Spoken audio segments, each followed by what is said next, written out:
Josée Lafleur. Bonjour, bonjour Josée.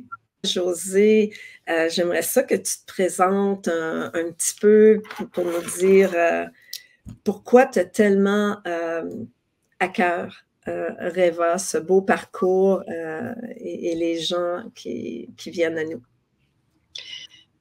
Ben, je vais parler un peu de mon parcours. Bon, j'ai toujours été très attirée par le monde de la spiritualité, le monde de l'énergie. Puis, bon, j'ai rencontré des guides spirituels, mais j'avais jamais rencontré un lieu où je pouvais être ce que je suis et trouver ma propre vérité. Parce que toutes les démarches que j'avais faites, on me disait quoi penser, on me disait quoi.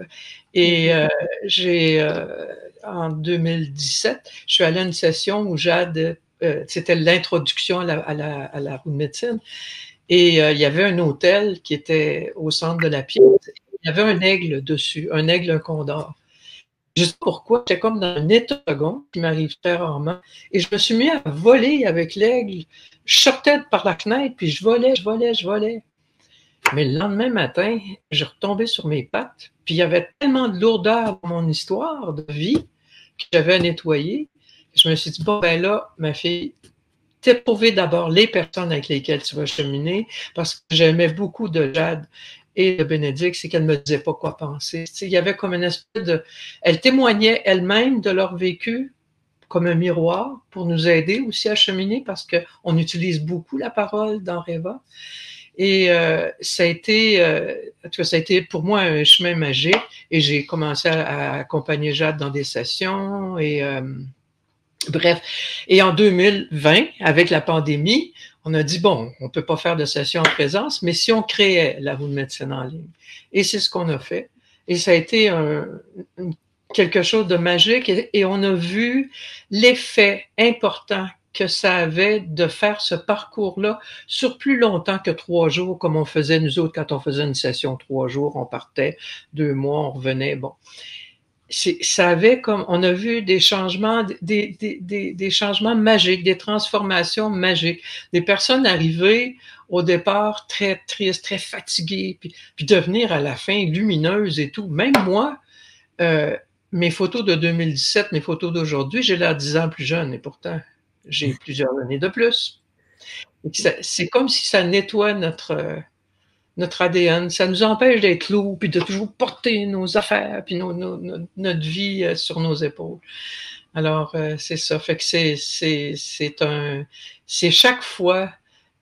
D'abord, ce que je veux dire, c'est qu'en 2000, de 2020 à aujourd'hui, j'ai jamais vécu, moi, d'isolement. J'ai rencontré tellement de belles âmes qui cheminent, puis qui nous apportent tellement de joie, là. Fait que pour moi, ça a été beau. Mais c'est quoi qui t'a motivé après? Là? Tu sais, tu faisais ça, là, c'était quoi ta motivation de faire la route de Rimouski à... Là?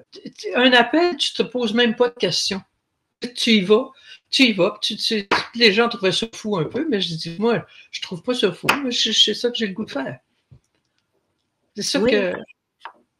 Mais tout de suite après, tu me dis, Jade, je veux que tu viennes enseigner à Rimouski la roue de médecine, puis je vais t'assister. Donc, déjà, tu étais prête à rentrer dans les chaussures de l'assistante parce que, fait que tu voulais que j'aille enseigner à Rimouski parce que tu voulais pas être toute seule là-bas de chamane. Tu voulais créer une communauté. Fait que toi, le sens de la communauté, du clan, c'est ça que j'essayais de dire, c'est que c'est naturel pour toi, là. Tu sais, c'est comme... Ouais, d'avoir des compagnons, des compagnes d'âme, des personnes avec lesquelles on n'a même pas besoin de forcer que ça va de soi. Puis dans la roue dans Reva, dans notre approche de l'Institut Chakana, l'écoute bienveillante en fait une partie intégrante. D'écouter de façon bienveillante, c'est avec une écoute bienveillante, avec le cœur. Puis des fois, ça a des résonances sur nous autres. Ah, ça me fait du bien. Ah oui, ça, moi aussi, j'ai besoin de travailler ça. Ah oui, tu sais. Parce que les autres sont nos miroirs, quelque part. On chemine beaucoup, on chemine à une vitesse exponentielle quand on est en groupe, parce que c'est l'égrégore du groupe qui crée un vortex de transformation encore plus profond parce qu'on se supporte tous les unes les autres. C'est beaucoup plus puissant que de cheminer toute seule chez soi. Ouais. Et puis même si on est en virtuel, il y a beaucoup d'amitiés qui se lient parce qu'il y a beaucoup de travail qui se fait entre elles, entre les personnes.